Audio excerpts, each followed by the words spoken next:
આરોગ્ય વિભાગના ક્લાસ 1 અધિકારી લાંચ લેતા ઝડપાયા। એસીબીએ દિનેશ પરમારને 15 લાખની લાંચ લેતા રંગે હાથ ઝડપ્યા। આરોગ્ય વિભાગના અધિક સચિવ છે દિનેશ પરમાર।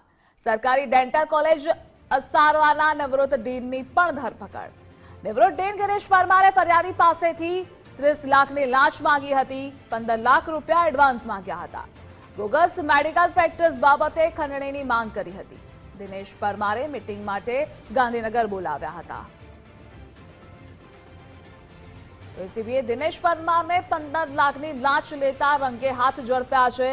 આરોગ્ય વિભાગના ક્લાસ 1 અધિકારી લાંચ લેતા ઝડપાયા છે।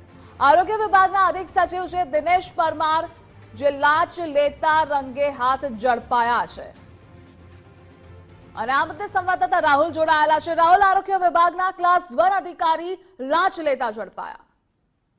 બિલકુલ દોસ્તા, જે પ્રકારે વાત કરવામાં આવે તો ગાંધીનગર ક્લાસ 1 અધિકારી જે છે દિનેશ પરમાર સાથે નિવૃત્ત સરકારી ડેન્ટલ કોલેજ અસારવા જેને આવ્યા છે તેના પૂર્વ ડીન દિનેશ પરમાર બંને જે છે એ લાંચ લેતા એસીબીની હાથે રંગે હાથ ઝડપાયા છે।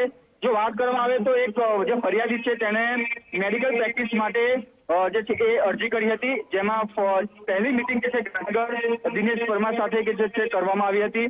અને ત્યારબાદ ટેલિફોનિક વાતચીત માટે જે છે એ જે ગિરીશ પરમાર છે તેને ટેલિફોનિક વાતચીત કરી હતી ને 30 લાખની ખંડણી માંગી હતી, જેમાં 15 લાખ રૂપિયા એડવાન્સની જે માંગ હતી કે આ ફરિયાદી છે આ તમામ બાબતે એસીબીને જાણ કરવામાં આવી હતી અને એસીબી દ્વારા જે છે તપાસ કરવામાં આવી, જેમાં દિનેશ પરમાર જે છે રંગે હાથ ઝડપાયા હતા। સાથે સાથે એક હાલ જે છે આરોપી તેની ધરપકડ કરવામાં આવી છે। બીજી જે છે એની ધરપકડ કરવાની હજુ બાકી છે, પરંતુ એસીબી દ્વારા આગળની જે કાર્યવાહી છે તે હાથ ધરવામાં આવી છે।